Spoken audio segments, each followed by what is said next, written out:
legible, la compartimos por medio de WhatsApp y con mucho gusto, ¿ok? Sí, sí, está bien. Gracias, profesor. Muy bien, Gracias. muchas gracias, maestros. Pues bueno, bienvenidos. Vamos a comenzar este segundo módulo. Y en este segundo módulo vamos a hablar justamente, como parecía en nuestro temario original, sobre dificultades y trastornos de aprendizaje. Debo decirles que vamos a tener de inicio un tratamiento un poco distinto al que habitualmente se hace sobre este campo de estudio. Hace poco, justamente en colaboración con el Centro de Investigación en Ciencia de las Matemáticas, tuvimos un curso sobre diseño universal de aprendizaje. De hecho, algunos de ustedes generosamente nos acompañaron en ese entonces. Tuvimos la participación de la doctora Natalia Guadalupe Bustos Carrillo, del doctor Vincent, dos muy conocidos especialistas en este campo, muy especialmente el doctor Vincent, quien desde España nos estuvo acompañando y que dictó 2 sesiones de este curso. Ellos ya en este curso, que además en nuestra página, tanto de Facebook, la página de CID, como también en YouTube aparecen los videos de este curso. Entonces, ellos hicieron un tratamiento muy completo y muy interesante sobre donde atendieron algunos aspectos que tienen que ver con las barreras del aprendizaje. Pero yo decidí tomar un camino un poco distinto. Sí busco el día viernes tratar de converger hacia un mismo punto de discusión como el que crearon la doctora Natalia y el doctor Vincent, pero yo estuve pensando un poco más en campos de habilidades o campos de aprendizaje, si lo queremos llamar así, donde se presentan estas situaciones. Y el día de hoy quiero particularmente platicarles de cuáles son estas dificultades, estos trastornos de aprendizaje, pero muy especialmente en el campo de las matemáticas. ¿Y por qué elegir el campo de las matemáticas y el de la próxima sesión, que es el campo del lenguaje? Porque probablemente en estos dos campos, en la enseñanza básica de nuestro país, es donde más podemos observar la presencia de este tipo de situaciones. De tal manera que entonces me he permitido renombrar esta sesión, esta cuarta sesión, llamándole algo así como dificultades de aprendizaje en las matemáticas o de las matemáticas, ¿sí? Entonces vamos a hablar un poquito sobre cuáles son estos problemas, estas dificultades a las que se enfrentan nuestros estudiantes en diferentes etapas de su desarrollo, en diferentes momentos formativos, en en la educación básica. Y que probablemente su presencia permea primordialmente la educación básica, pero que también podríamos verlo reflejado inclusive en la educación media superior y a veces en la educación superior. Bueno, entonces vamos a profundizar un poquito de ello y es necesario entonces recordar un poquito cuál es el objetivo de la enseñanza de las matemáticas en la educación obligatoria, ¿sí? Quiero comentar que al objetivo que yo me voy a referir no necesariamente es el que establece la nueva escuela mexicana, o no necesariamente es el que establece un modelo educativo de algún país en específico, sino que desde el campo de conocimiento o de investigación de lo que llamamos enseñanza de las matemáticas, nos preocupamos por el hecho de que los niños aprendan reglas aritméticas, por ejemplo, que aprendan unidades de medida, que aprendan nociones geométricas. ¿Sí? Eso es importante, eso es importante.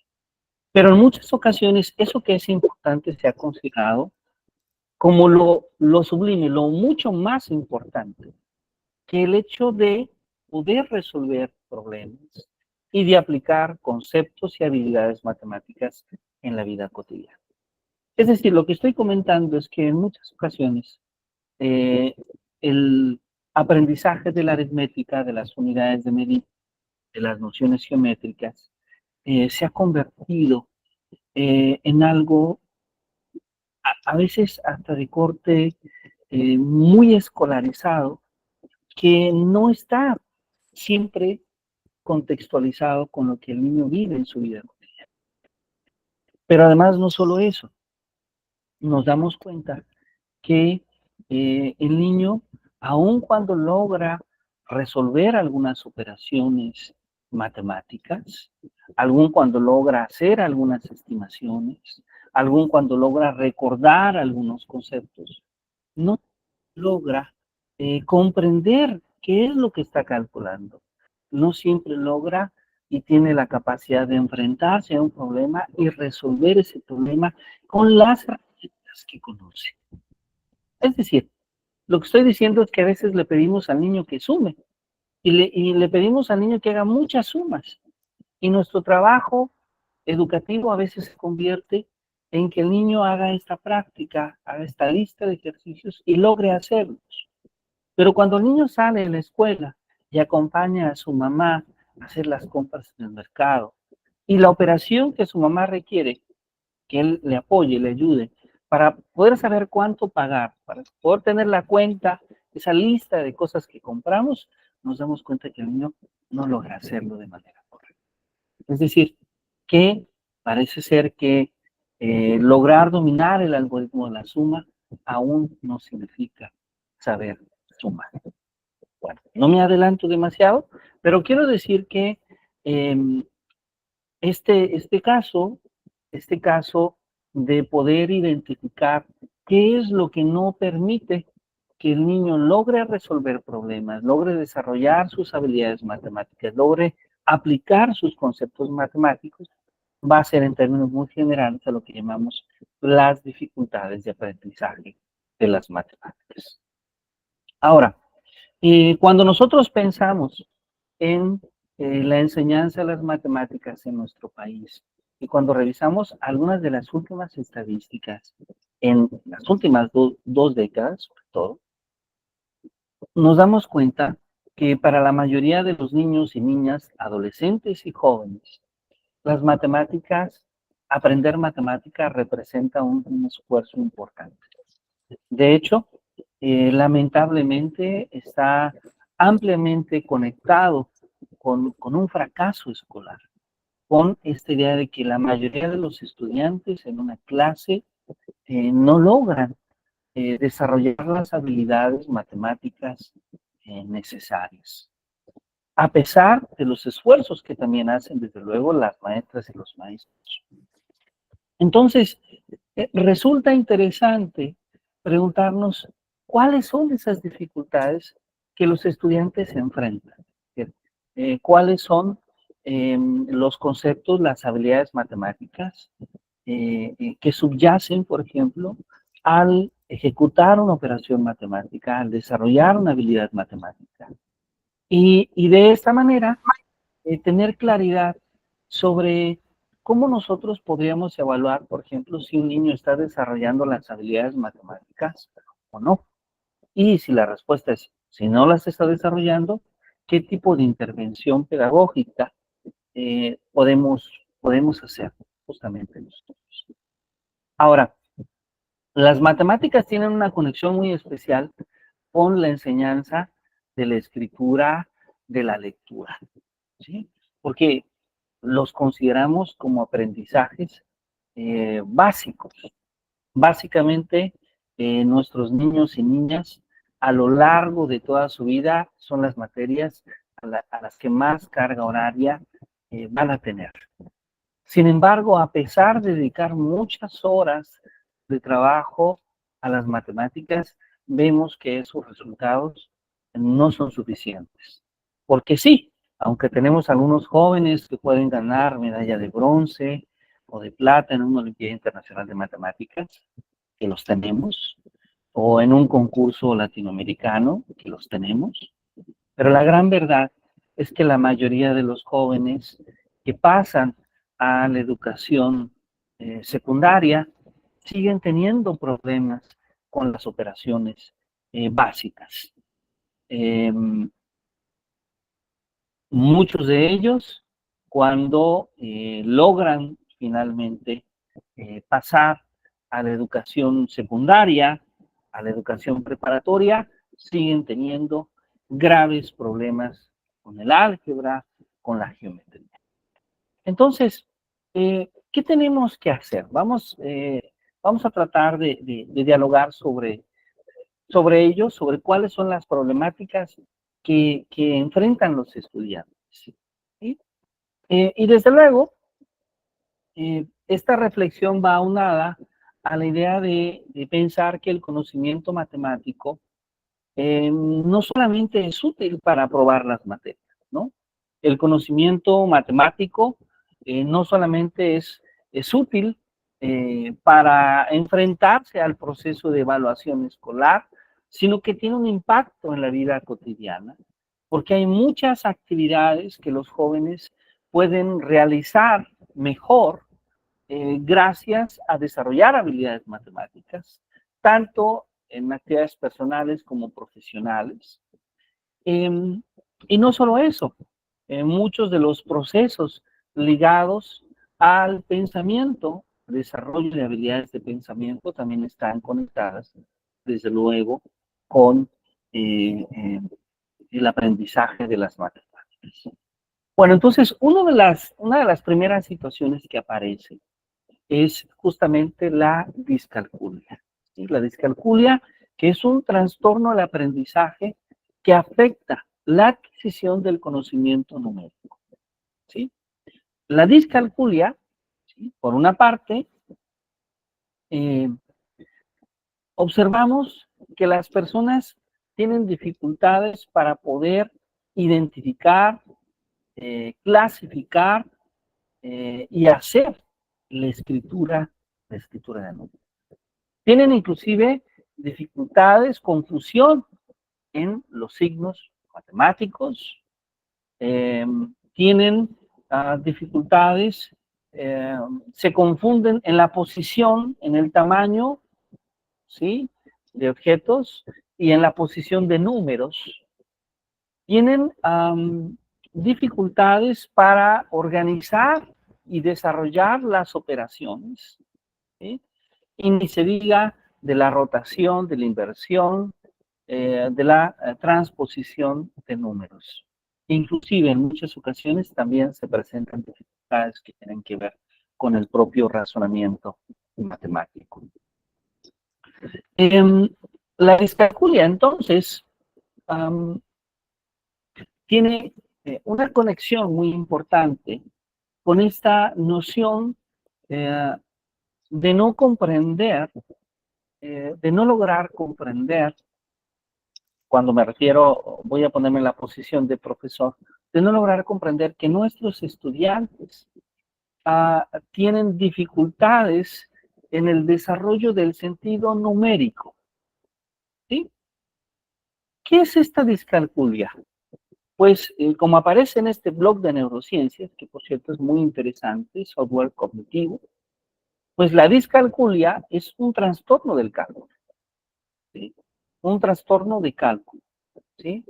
No está necesariamente relacionado con un tema de baja inteligencia, ¿sí? Tampoco está necesariamente relacionado a una mala enseñanza, porque en muchas ocasiones las maestras y los maestros nos preocupamos por esta situación, porque vemos que nuestros alumnos no logran avanzar y asumimos que algo estamos haciendo nosotros mal, ¿sí? Tampoco se debe a una baja motivación, a un problema de actitud por parte de los niños o de las niñas, sino más bien se debe justamente, sino más bien se debe a una disfunción en ciertas áreas cerebrales, ¿sí? Particularmente en las áreas parientales, en esta sección que aparece en la imagen del lóbulo parietal, ¿sí? Ahí Ahí es donde se gesta justamente la representación de cantidades numéricas en nuestro cerebro. Y podríamos decir que esta representación que la realizan los circuitos neuronales localizados en este lóbulo parietal inferior, pues se ve afectada, ¿sí? Entonces, ¿qué es lo que ocurre? Que los niños, un aproximado entre el 5 y el 15% de la población escolar, ¿sí?, va justamente a verse afectada probablemente por esta situación, ¿sí? El origen, se estima que probablemente el origen de este tipo de trastorno se debe principalmente al origen genético, ¿sí? Y bueno, es muy importante que se pueda detectar en el niño para que una vez que esto ha sido posible, se puedan crear intervenciones adecuadas para eh, eh, darle un mejor tratamiento y que el niño pueda tener algunos avances. Uno de las atenciones que en mejores resultados ha dado es justamente el uso de una calculadora. Ahora, este trastorno de cálculo, que hemos también llamado discalculia, como ya lo había comentado, aparece en este surco intraparietal, ¿sí? Surco intraparietal que está dentro de la corteza parietal, ¿sí?, justamente como aparece en la imagen, ¿sí? Se presenta eh, en niñas y en niños, pero es más común, es un poco más común que aparezca en niñas, ¿sí? Ahora, la Universidad Nacional Autónoma de México ha publicado un estudio reciente. De hecho, debo decir que la imagen que en este momento estamos proyectando es justamente de este estudio que la UNAM ha realizado. Muy interesante porque es un estudio de tan solo un año atrás. Y la UNAM estima, ahí vean por favor que hay una estimación diferente a la que tu servidor había mencionado hace un momento, que es de otra instancia, y ahí pueden observar cómo hay una diferencia en estas estimaciones. La UNAM estima que la población que afecta a este tipo de trastorno es entre el 3 y el 6%. Y en México se estima que entre el 2 y el 7% de la población lo padece, ¿sí?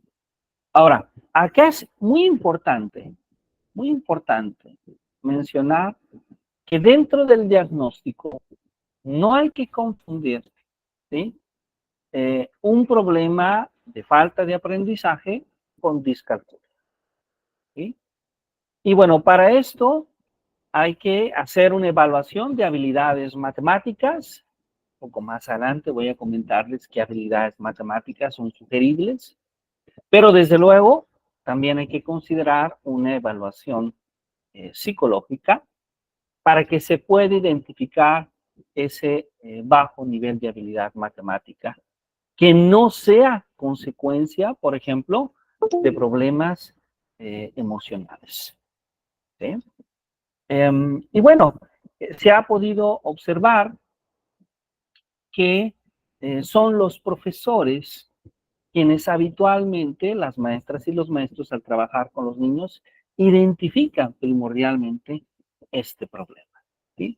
Lo identifican cuando se dan cuenta que los niños están teniendo problemas para desarrollar su sentido numérico. Y claro, la gran pregunta que seguramente muchos y muchas de ustedes estarán haciendo ya en casa es, bueno, ¿qué significa esto de desarrollar el sentido numérico? Es decir, ¿cómo me doy cuenta mi alumno tiene esta situación, está enfrentándose a este trastorno. Pues voy a platicarlo un poco más adelante. Para eso es necesario primero mencionar, tratar de identificar qué vamos a asumir nosotros como aprendizaje, qué vamos a asumir como desarrollo de habilidades matemáticas en determinados tiempos, que nos permite evaluar que nuestros alumnos justamente estén más o menos siguiendo este desarrollo. Y cuando este desarrollo no se dé, desde luego es cuando las preguntas llegan a nosotros para cuestionarnos si algo pues no anda bien. Voy a platicarles muy poco del aprendizaje de las matemáticas porque no deseo abrumarlos, ya que nuestro tema central es la neuroeducación, ¿sí? Y no estamos en un diplomado en didáctica de las matemáticas, pero solo voy a tratar de tomar lo necesario para construir nuestro discurso sobre los trastornos o las dificultades de aprendizaje en las matemáticas. Lo primero que quiero decirles es que uno de los modelos que más utilizamos para la enseñanza de las matemáticas y que probablemente es en el que nosotros aprendimos, se lo debemos al señor que aparece en la imagen superior derecha, Edward Thorndike. ¿Sí? Edward Thorndike, quien desarrolló una teoría que llamamos la teoría conexionista, una teoría que dio origen después a las teorías conductistas, que promovían un aprendizaje pasivo, un aprendizaje producido principalmente por la repetición de asociaciones, por la acumulación de partes aisladas, ¿sí? Y que de alguna manera utilizaba la práctica y el refuerzo en tareas memorísticas. Alguien podría preguntarse, ¿esto es correcto o no es correcto? Pues es algo más complejo que decir si está bien o está mal, porque este modelo tuvo cierto nivel de éxito. Es decir, nosotros aprendimos matemáticas a través del uso de la memoria, a través del uso del estímulo. En muchas escuelas de educación preescolar, muchas escuelas de educación primaria, seguimos utilizando esta metodología y vemos cómo más o menos funciona. Pero cuando yo digo más o menos funciona, ya estoy diciendo que no funciona para todos. Es decir, que seguimos teniendo muchos niños, muchas niñas, muchos adolescentes, muchos jóvenes que no logran desarrollar en plenitud sus habilidades.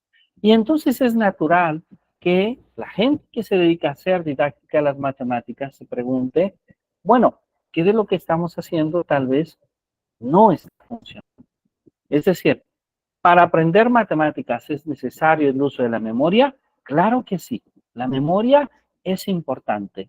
La práctica es importante. Pero aprender matemáticas es mucho más que solo la práctica y solo la memoria. Brownell, quien aparece en esta imagen, ¿sí? Una imagen de este profesor, aún vive, ya es grande, pero aún vive. Él desarrolla un enfoque cognitivo, ¿sí? Él toma esta idea de Ausubel, del aprendizaje significativo, y trata, desde luego, de llevar la enseñanza de las matemáticas. Él considera que lo más importante en la matemática es la comprensión, y no solamente el procedimiento de cálculo. A ver, esto es muy interesante, porque entonces la primera visión nos dice que si el resultado es tal y el resultado y el niño no llega a ese resultado, entonces es incorrecto. Pero casi nunca me fijo en el proceso. Casi nunca pongo atención en las ideas que el niño tiene. Y Brownell lo que nos dice es, hay que poner atención a las ideas porque probablemente las ideas sean más importantes que el resultado. ¿Eh? En realidad no es que sean más importantes que el resultado, en realidad es que complementan la otra visión, ¿sí? ¿Es importante que el niño pueda calcular? Sí, pero es muy importante que pueda comprender qué es lo que calcula, por qué lo calcula, ¿sí? Y existen muy probablemente muchas formas de calcular. Entonces, esta propuesta de Roman al final no logra llegar a ser una teoría del aprendizaje de las matemáticas, pero sí sienta las bases para que otros investigadores se cuestionen sobre el problema. ¿Sí? O un personaje muy importante de mitad del siglo pasado va a ser Jean Piaget. ¿Sí? Jean Piaget, a quien inclusive debemos el concepto de matemáticas constructivas. ¿Sí? Jean Piaget, quien va a asumir la idea de la importancia de las operaciones lógicas que se desarrollan en las actividades matemáticas básicas. Entonces, Piaget es el que nos habla de la importancia de pensar en la comprensión del número, de la medida. Los conceptos de seriación, de conservación, de transitividad, de inclusión de clases, tienen mucha importancia en el sentido de Piaget. ¿Por qué? Porque para Piaget el niño está aprendiendo a pensar. Es decir, él conecta la idea de pensamiento con matemáticas, con la idea de cálculo matemático. Entonces, el cálculo matemático no solo tiene un sentido utilitario, sino que ayuda a desarrollar el pensamiento del niño. Lamentablemente, Piaget no se interesó demasiado en los problemas de aprendizaje de las matemáticas. Sin embargo, sí construyó aportaciones muy importantes para la enseñanza de las matemáticas, para la epistemología de las matemáticas. Y cuando me refiero a los problemas de aprendizaje, me refiero a atender problemas de aprendizaje, de conducta y dificultades, esencial. Ahora, Ausubel, Brunner, Vygotsky también se cuestionaron por el aprendizaje de las matemáticas. Podríamos decir que esta visión de Brunner, de Piaget, de Ausubel, de Brunner, de Vygotsky, va a tomar muchos puntos de vista en común, ¿sí? Y van a presentar de alguna manera a la psicología cognitiva o una corriente cognitivista que después se va a transformar en un enfoque constructivista, ¿sí?, de las matemáticas. Y este enfoque constructivista de las matemáticas asume la idea de que el niño es partícipe de la construcción de su propio conocimiento. Claro, esta visión entonces requiere de tratar de unificar aquella idea de cálculo que tenía Thorndike y la noción de resolución de problemas. Bien.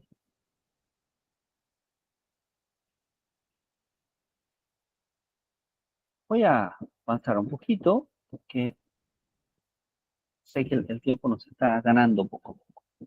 Pero entonces, ¿qué es lo que nosotros esperamos que los niños puedan conocer en su proceso formativo? A ver, esto es muy interesante.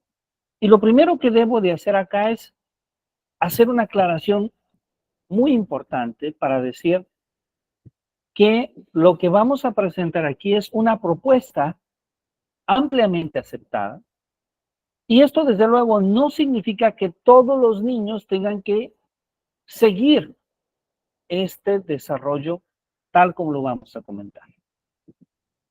Sin embargo, el no seguirlo nos da la pauta para interesarnos, para cuestionarnos si ese niño, si esa niña, si ese joven puede presentar alguna dificultad para aprender matemáticas. ¿Sí? Y fue hasta los años 90, ¿sí?, cuando Smith y Rivera estudian 8 categorías de contenidos. Ahora vamos a hablar de las habilidades que hay en cada uno de estos contenidos. De contenidos que deberían de atender la enseñanza de las matemáticas elementales, ¿sí? La numeración, el cálculo, la resolución de problemas, la estimación, el uso de instrumentos tecnológicos, las fracciones y decimales, la medida y la geometría. A ver, entonces, vamos a ir revisando poco a poco. La idea de Smith y de Rivera es que es importante aprender a contar y comprender el sistema numérico decimal. Entonces, los niños deben de haber adquirido una serie de conceptos básicos como, por ejemplo, ¿cuánto es mucho? ¿Cuánto es poco? ¿Cuánto es más? ¿Cuánto es menos?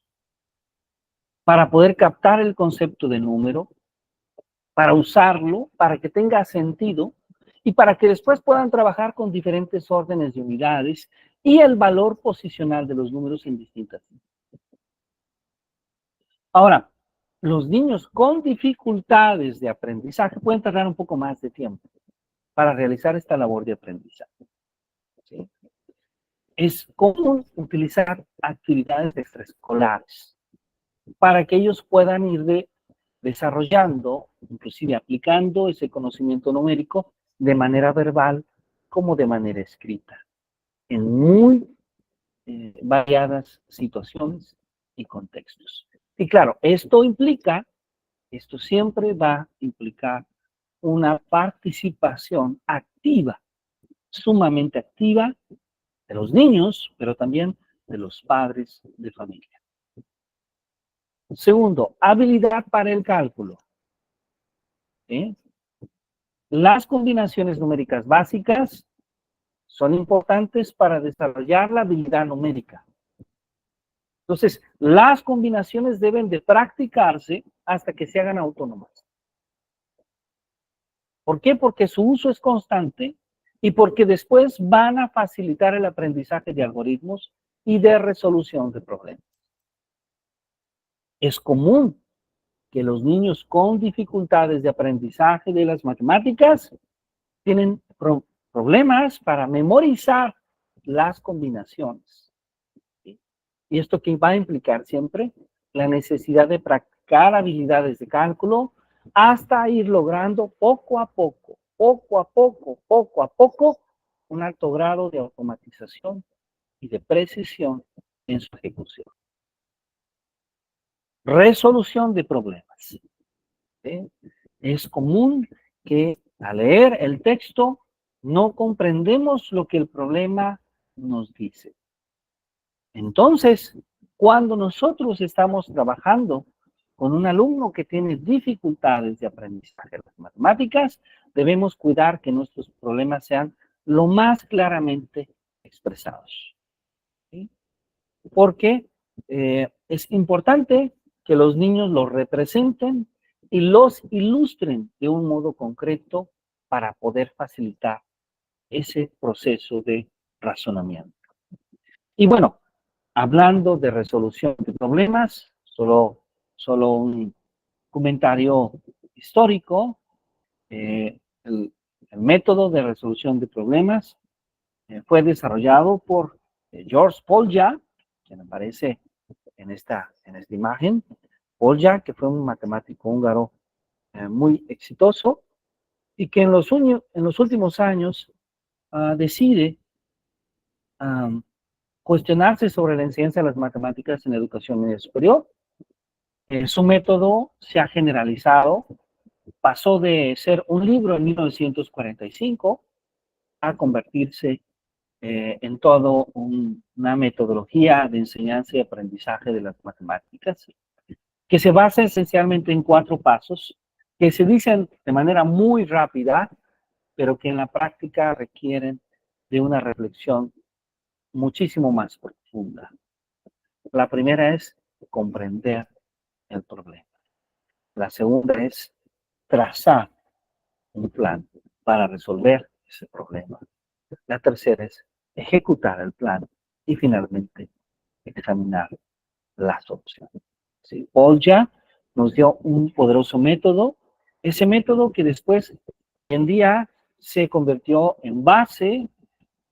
Estamos hablando del método de los años 40 y que ya para los años 60 y 70 sirve de base para hablar de aprendizaje basado en problemas, ya no solo en problemas matemáticos, sino en otros tipos de problemas.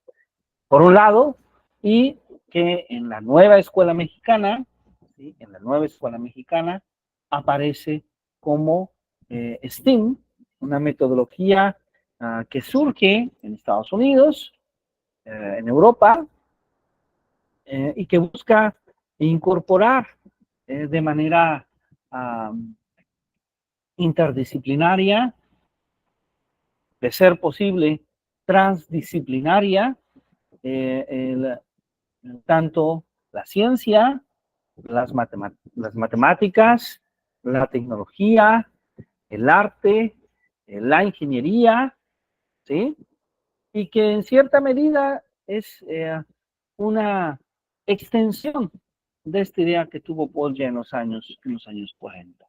Entonces, podemos desde luego trabajar en la resolución de problemas siguiendo el método de Paul. La estimación también es algo que debemos de buscar enseñar a los niños de manera explícita, haciendo que ésta se pueda aplicar a diferentes situaciones. Es importante que nuestros niños puedan tener los conceptos y las combinaciones numéricas básicas y también comprender los órdenes de las unidades, ¿sí? Algo importante es que muchos niños con uso de tecnología han permitido regular de mejor manera las estimaciones, porque a través de algunas aplicaciones se puede dar un mejor ritmo de presentación, se puede elegir una determinada dificultad de los ejercicios, un determinado tiempo de respuesta. Por otro lado, tenemos el conocimiento de las fracciones y los decimales. Acá nos interesa que los niños puedan identificar esa relación que se da entre las partes y el todo, y la equivalencia entre las fracciones y los decimales. Smith y Rivera consideran que las operaciones, ¿sí? Que las operaciones con fracciones probablemente no deban formar parte del currículum de niños que tienen dificultades de aprendizaje en las matemáticas, y ellos lo justifican en primera razón porque probablemente van a requerir de un espacio de tiempo amplio para poder avanzar, ¿sí? Para lograr los objetivos, los aprendizajes, y consideran que tienen una presencia menor, por ejemplo, que los números enteros o los números naturales. Entonces, ellos consideran que los niños o niñas que tengan dificultades de aprendizaje en las matemáticas puedan usar una calculadora como una opción. Ahora, tenemos la medida y las nociones geométricas, ¿no? Las unidades de medida son importantes en las situaciones cotidianas, ¿sí? Y forman parte del currículum de las matemáticas, ¿sí? En el caso particularmente para los niños que tienen dificultades de aprendizaje de las matemáticas, resultan muy difíciles. Resulta algo complejo. ¿Sí? Entonces, por ejemplo, una noción de medida del tiempo, ¿sí? La mayoría de los niños requieren de recordar diariamente cuál es el día de la semana, cuál es el mes y el año en el que están, o cuál es el horario en el que se va a realizar una determinada actividad, ¿sí? Por otro lado, el aprendizaje de las formas o de las relaciones geométricas se puede hacer a través de la manipulación de objetos. Y ahí podemos recurrir justamente a trabajos como los bloques lógicos de bienes o los trabajos geométricos desarrollados por María Montessori, que ampliamente han dado resultados favorables. Ahora, de todos estos 8 procesos que hemos comentado, no todos han sido suficientemente explorados. Y sobre esto quisiera mencionar, porque cuando nosotros empezamos a indagar, cuando nosotros empezamos a investigar un poco más sobre cómo atendemos a las personas que tienen dificultades de aprendizaje en las matemáticas, nos damos cuenta que hay muy pocos materiales. Lamentablemente, se han desarrollado pocos escritos, pocos materiales, hay menos investigaciones que otros campos de conocimiento.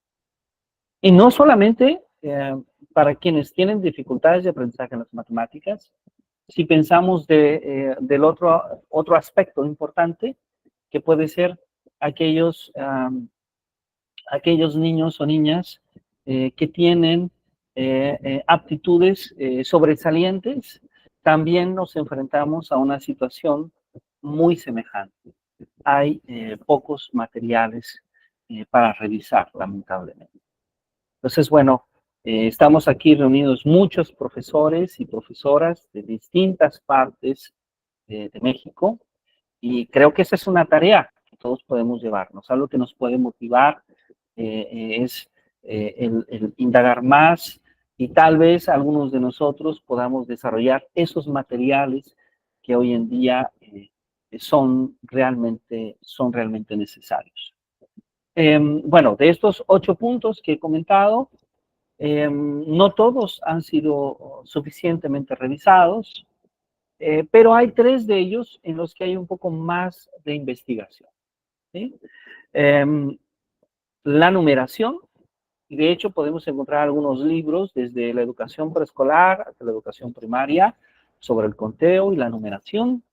En nuestro país, una de nuestras grandes autoras, y además hemos tenido el placer de trabajar juntos, y de que ha trabajado en el CIEM, en el Centro de Investigación en Ciencias de las Matemáticas, la doctora Irma Fuenlabrada Velázquez. He impartido algunos talleres, siempre ella ha estado trabajando, desarrollando algunos materiales sobre la medida, sobre el conteo, sobre la noción de número o numerosidad, como ella llama. Y por otro lado, el cálculo y la resolución de problemas. Autores muy citados como Barodi, Bermejo, Resnick y Ford, por cierto, él es Resnick, que aparece acá en esta imagen, ¿sí?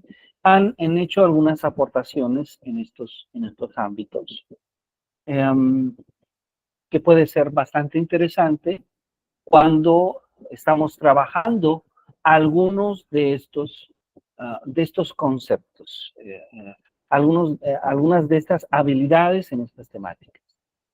Bueno, en la numeración, vamos a comenzar con la numeración. La numeración en el sentido de estudiar el desarrollo de los conceptos lógicos y matemáticos, ¿sí? Como son la seriación, la conservación y la clasificación, ¿sí? Estos trabajos ya habían tenido un impulso sumamente importante por las investigaciones de Piaget en los años 50 hasta los años 70. ¿Sí? Piaget mostró que los niños construyen activamente estructuras que son necesarias para la comprensión del número y después para desarrollar habilidades aritméticas. Es uno de los campos más explorados, más interesantes. Piaget nos habló del papel que juega la enumeración, la clasificación, antes de la clasificación, la correspondencia, la clasificación, la seriación, el orden, por mencionar algunos elementos importantes.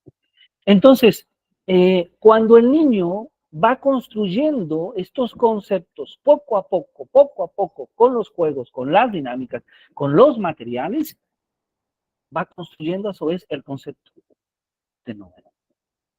Es una serie de experiencias. Es un logro extraordinario que las maestras en 3 años de preescolar logren que los niños puedan hacer sus primeras operaciones de suma y contar los números hasta el número 30. Vean, por favor, estoy diciendo contar, no memorizar. ¿Sí? A veces se confunde.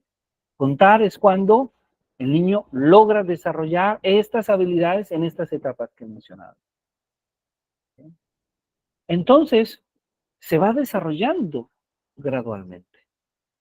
Y se va desarrollando una estructura que es la consecuencia de las experiencias de cada una de estas etapas en el niño. El niño primero necesita objetos para contarlos. Eso lo llamamos correspondencia y numeración. Clasifica objetos por su forma, color, tamaño, ¿sí? Por ejemplo, textura. Ordena objetos, ¿sí? Entonces, todas estas etapas va construyendo la noción de número. Hellman y Galliston, ¿sí?, muestran que los niños pueden contar objetos cuando han dominado 5 principios que están implicados en esta habilidad de contar. Entonces, vamos a hablar de estos principios. ¿Sí?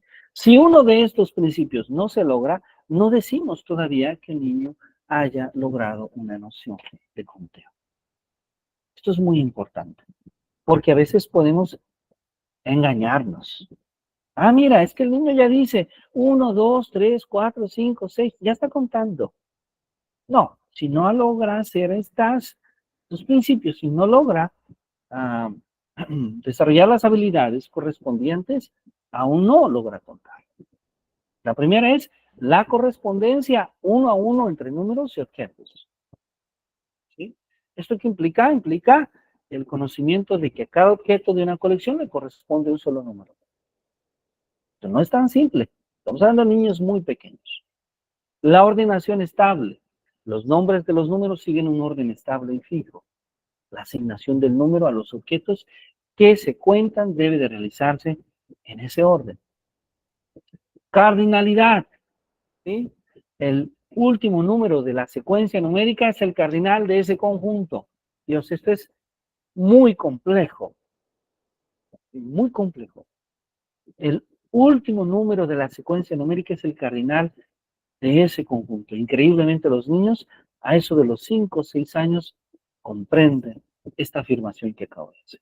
No en estas palabras, pero sí comprenden la afirmación. Hay evidencia de ello. Abstracción, ¿sí? Le permite saber cuáles de los objetos o de los fenómenos son enumerables y, considerando los principios anteriores, se aplican diferentes grupos de objetos independientemente de sus características o cualidades de relevancia del orden. Es decir, los niños pueden abstraer ya. No necesariamente requieren de los objetos para saber qué número hay, qué significa ese número. Pero además, tenemos la irrelevancia del orden. Cuando los niños se dan cuenta de que el orden en que se encuentra un grupo de objetos es irrelevante, ya que al final resulta que tienen siempre el mismo número total de objetos. ¿Sí? Pues todos estos principios son importantes. ¿Sí? ¿Qué esperamos nosotros? Que la mayoría de los niños de 5 años puedan memorizar la secuencia numérica del 10 a través de estas experiencias. ¿Sí? A través de estas experiencias. Ahora, también es importante fijarnos cuáles son los saberes que los niños ya poseen. ¿Sí? Y de hecho, de eso habla la obra de Barrow. ¿Sí? Entre los problemas más frecuentes en la adquisición del sistema numérico en los niños con dificultades de aprendizaje está la dificultad de reconocer y escribir algunos. Está Dificultad puede ser un problema en el dominio perceptivo motriz, ¿sí?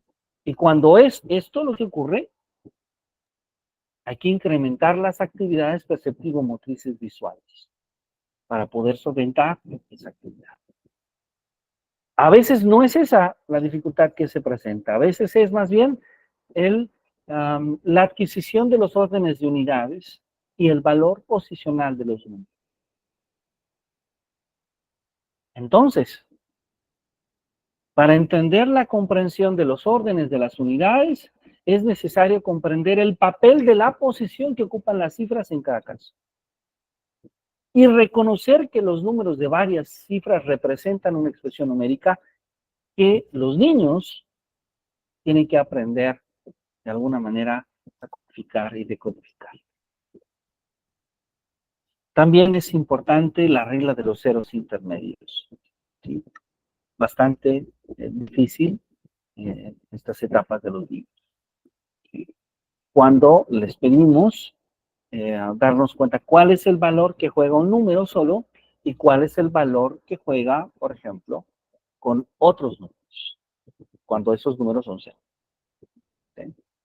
Ahora, es importante fijarnos que antes de leer y escribir los números de varias cifras, los niños deben de haber comprendido los órdenes de las unidades, las reglas para codificar y decodificar las relaciones entre esas cifras.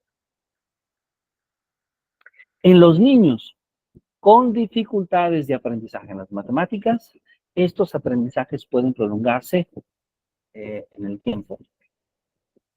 Pero es importante no pasar a una nueva fase si no se ha logrado consolidar la anterior. Esa es probablemente gran parte de la clave. Bien, voy a terminar con esta lámina porque aún hay mucho más que discutir sobre este tema, pero sé que ya nos acercamos al tiempo final de la sesión. Ahora, las experiencias formales, las experiencias informales de contar, ayudan mucho a los niños. ¿Sí? Ayudan sobre todo cuando se enfrentan a la adición.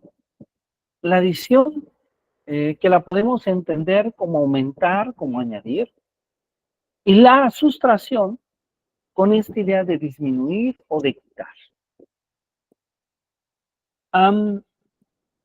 Cuando introducimos la noción de cálculo, cuando introducimos la noción de hacer una operación, vamos pasando un poco de lo formal, de lo informal, a lo formal. Pero las experiencias informales siguen siendo importantes. El uso de las representaciones sigue siendo importante. El uso de los objetos para nombrarlos como números a veces sigue siendo importante, aun cuando aparentemente el niño ya haya pasado esta etapa, pero cuando estemos viendo las. Por ejemplo, Ziegler aparece en esta imagen. ¿Sí?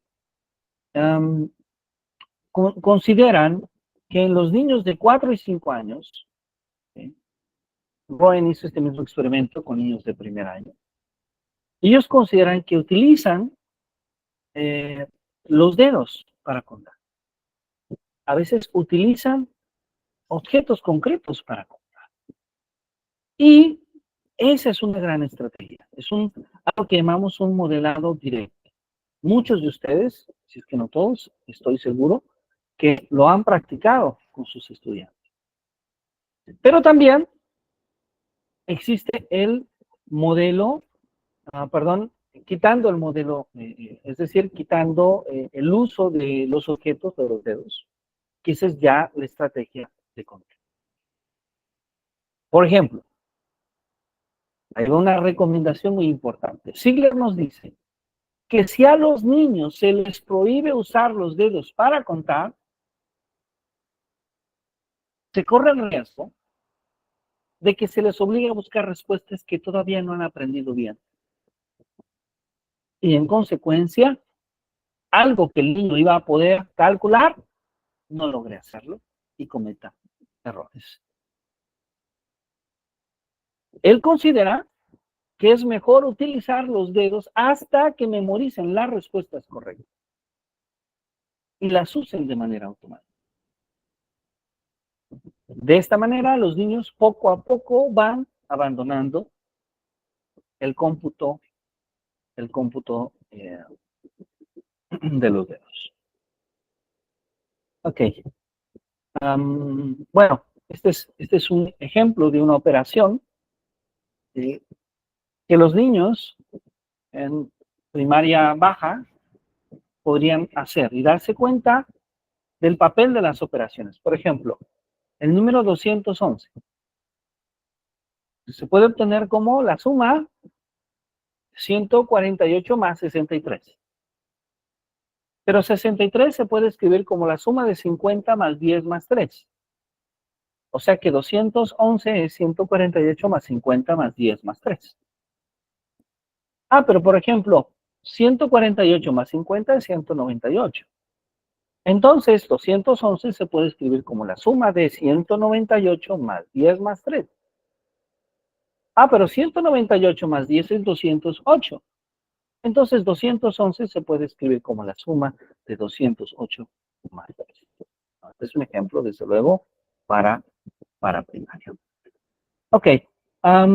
Me gustaría detenerme en este punto para, desde luego, dar un espacio para atender, desde luego, sus preguntas, sus dudas, que ha sido un placer estar con ustedes esta noche.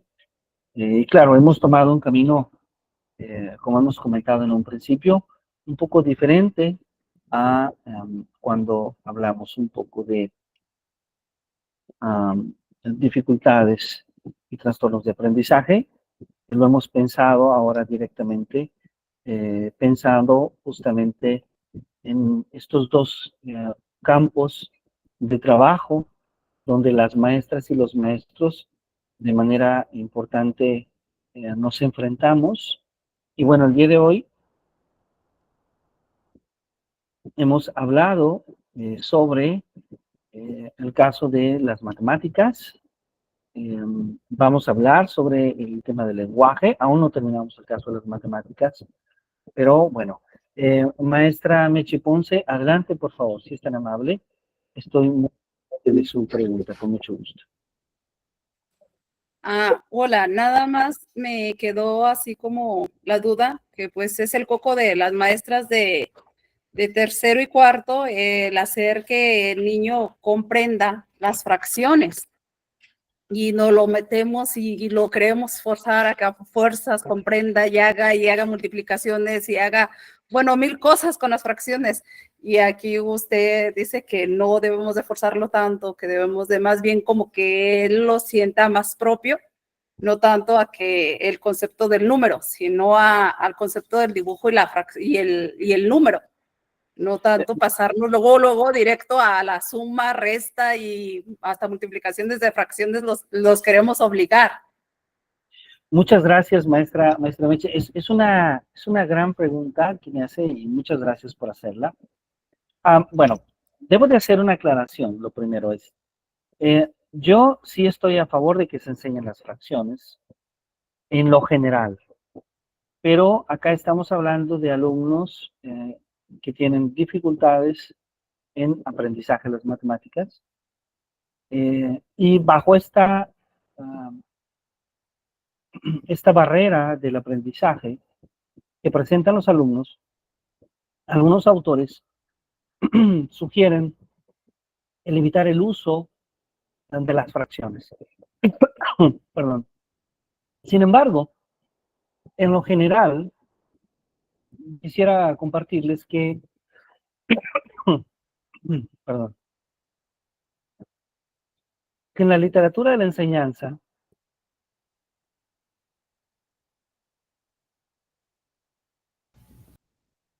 que en la enseñanza habitual de las matemáticas, la obra de Raymond Duval sobre los registros de representación semiótica nos da algunas alternativas metodológicas, pedagógicas, para crear estrategias de enseñanza sobre las fracciones.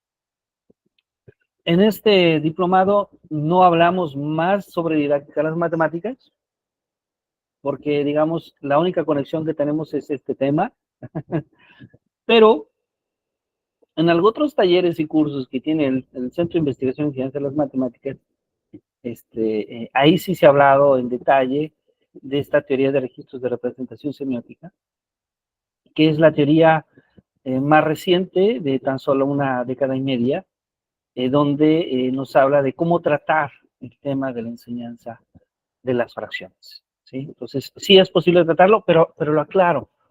Estamos hablando de manera muy específica de alumnos que tienen dificultades para el aprendizaje de las matemáticas, y estos alumnos, para ellos es sugerible evitar el uso de este tipo de operaciones, matemáticas. Muchas gracias. Ok, muchas gracias, quedó claro. Gracias. Gracias. Maestra Katia, un placer saludarle. Muy buenas noches.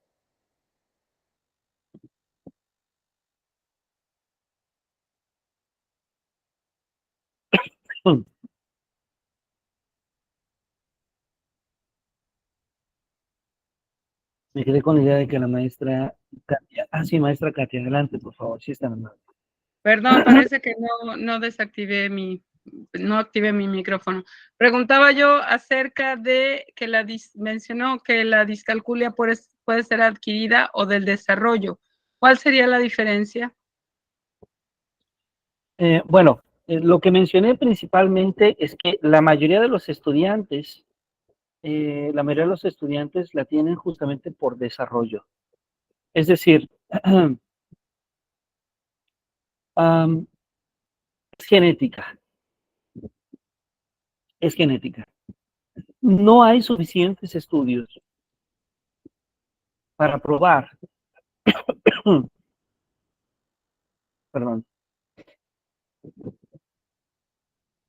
disculpen ustedes, es que he tenido un problema de salud en la garganta y de repente me ha sido difícil hablar un poco más. No hay suficiente evidencia en estudios de que plenamente pueda ser adquirida. La mayoría de los estudios demuestran algún componente genético. Sin embargo, sí existen algunos autores que plantean que pueda deberse a un daño neuronal justamente en el lóbulo parietal. Y ese daño podría venir de manera directa genéticamente, o en algunos casos a través de algún tipo de accidente cardiovascular, cerebrovascular. Pero sobre este segundo punto, maestra Katia, digamos que hay mucho por investigar. No tendría muchas más respuestas que darle, más de mencionar que la mayoría de los estudios indican una relación genética. Sin embargo, ahí hace falta mucho más por conocer. Y sí, maestro Edwin, estoy de acuerdo con usted. Freudenthal es desde luego un gran autor. También en algunos cursos y talleres del Centro de Investigación en Ciencia de las Matemáticas hemos tenido la oportunidad de explorar su fenomenología didáctica. También, desde luego, es un elemento importante. Bueno, me preguntan sobre una metodología que se llama OA-OA. Sí la he escuchado, he tenido el gusto de conocerla de manera breve. No podemos decir necesariamente si algo es válido o no, porque más bien podemos preguntarnos si en la práctica nos funciona. Y yo podría comentarle que sí he conocido a algunos profesores que consideran que con esta metodología han tenido algún nivel de éxito en el trabajo con sus estudiantes. Sin embargo, es una metodología nueva, y como toda metodología nueva está siempre en un proceso, en un largo proceso de aceptación, y también probablemente de rechazo por algunos investigadores.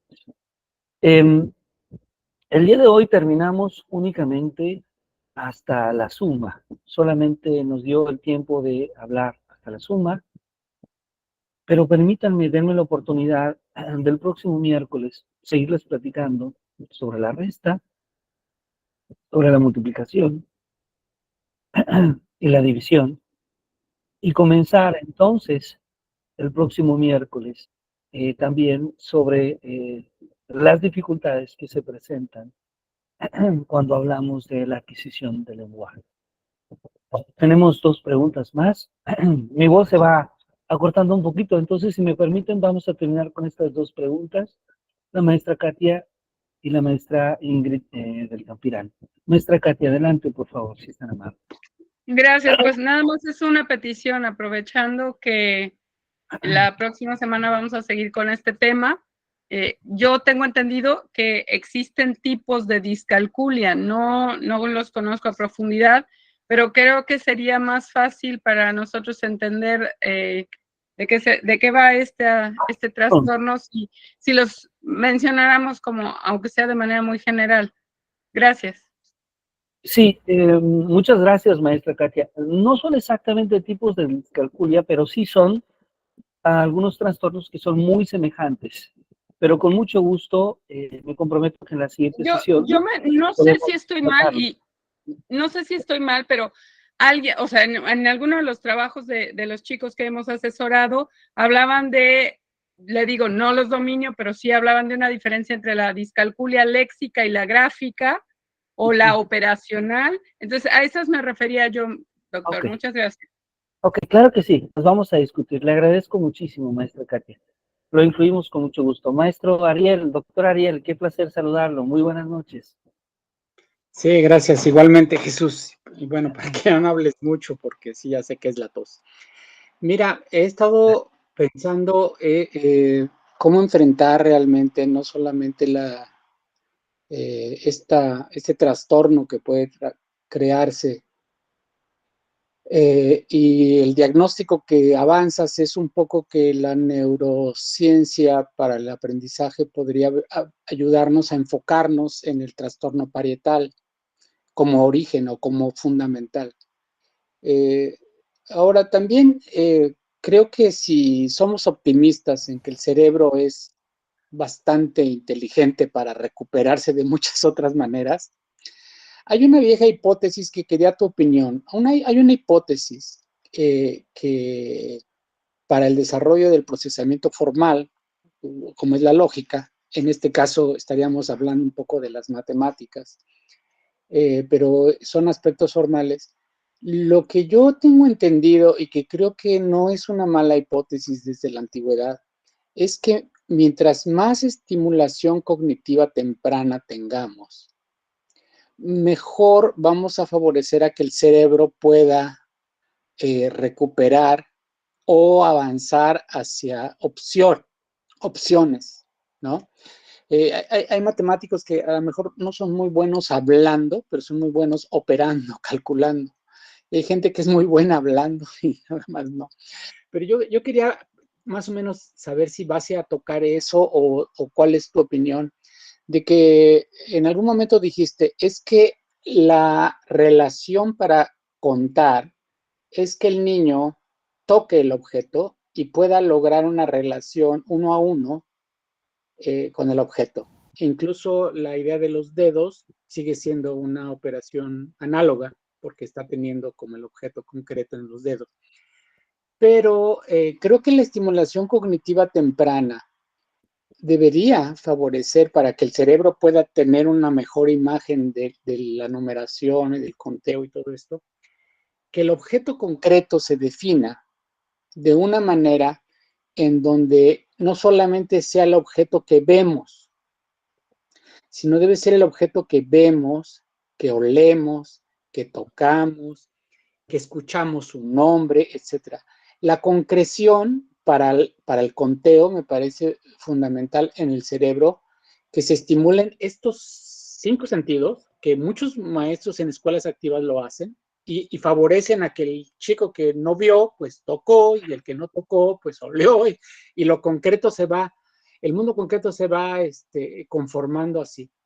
Entonces, quería saber tu opinión, si has escuchado que a pesar de o que si la estimulación cognitiva temprana basada en estimulación multisensorial podría ser un atajo cuando hay estos síndromes o estos problemas, pues que sí, si ya lo tienes genético, pues ya, ¿qué te puedo decir, no? Hay que corregir de alguna manera. Muchas gracias, doctor. De hecho, es parte del camino. De hecho, es parte del camino que propone la neuroeducación, pero que debo decirlo, porque a veces asumimos la idea de que la neuroeducación va a tener las respuestas a los problemas actuales, pero algunas de las respuestas a los problemas ya existentes ya se han tenido desde antes. Y muy probablemente la obra de María Montessori es un ejemplo de cómo ella trata de atender esta problemática, que de alguna manera María Montessori no genera, no la teoriza, digamos, ella la lleva más hacia la práctica y hacia cierta narración de experiencias. Van a pasar varias décadas para que sea Jean Piaget uno de los primeros que sí trata de teorizarla. Va a aparecer Zoltán Dienes varios años después y otros autores. Y ese va a ser justamente el camino que van a construir, digamos, la alternativa que tenemos justo en estos casos. La alternativa va a ser la estimulación. Lo voy a tratar de ser breve con una frase del propio Jean Piaget cuando nos habla justamente de lo concreto a lo abstracto. Y de lo concreto al abstracto, de repente, si tratamos de entenderlo de una manera mucho más global, lo podríamos reinterpretar como que el niño tenga la oportunidad de trabajar con todos sus sentidos, de ser estimulado de manera constante, y que esa puede ser una alternativa sumamente valiosa para que pueda finalmente llegar a esa noción de número. Por ejemplo, hablando de esta noción de número. Y claro, lo que hace Barodi, lo que hacen estos otros autores es darse cuenta que para que todos los niños que logran esta noción tienen ciertas etapas previas. Y eso es algo muy interesante, porque eso nos permite identificar cierto nivel de desarrollo y eso nos permite a los maestros y a las maestras poder saber hacia qué camino ir.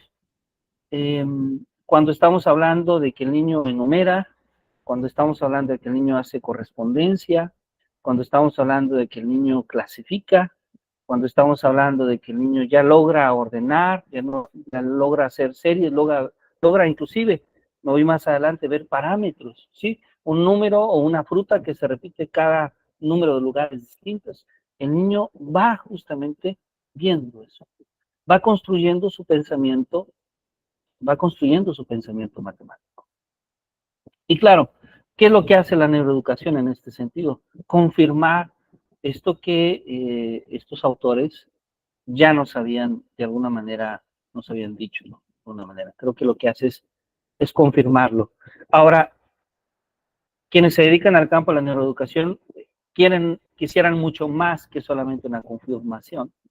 Y probablemente muchos quisieran encontrar nuevas metodologías que puedan ser pues más eficientes que lo que en este momento tenemos.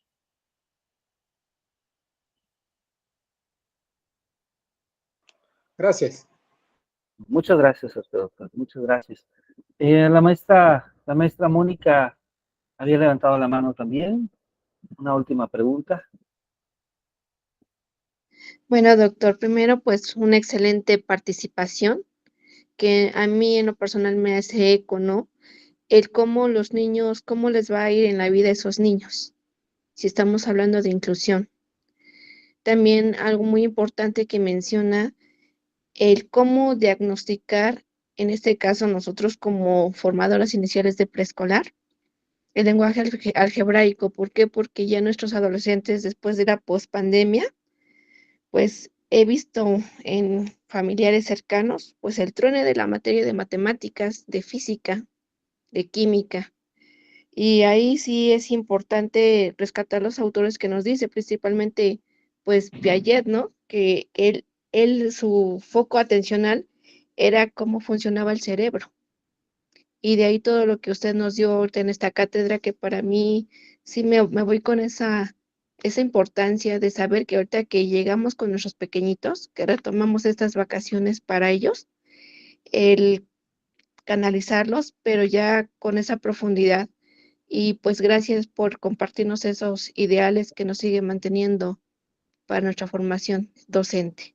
Gracias, doctor. Muchas gracias, maestra Mónica, muy amable, muchas gracias. Pues bueno, les agradecemos mucho que nos hayan acompañado. Les invitamos a que nos veamos el miércoles. Vamos a seguir hablando sobre pensamiento matemático. No ha terminado la discusión y vamos a hablar un poco sobre el lenguaje. Pues bueno, muchísimas gracias a todos. Muchas gracias por sus comentarios. Que tengan una extraordinaria noche, un buen descanso. Nos vemos el miércoles. Muchas gracias. Gracias, buenas noches. Buenas noches. Gracias, buenas noches, adiós. Muchas gracias. Muy buenas Gracias, buenas noches. Buenas noches, Muchas maestra. gracias, buenas noches. Muy interesante el tema, doctor. Gracias. Muchas gracias, buenas noches. Muy amable. Buenas noches, Bonita doctor. noche, Muchas buena noche. gracias. Muy buena noche. Muchas gracias. Buenas noches. Que descansen.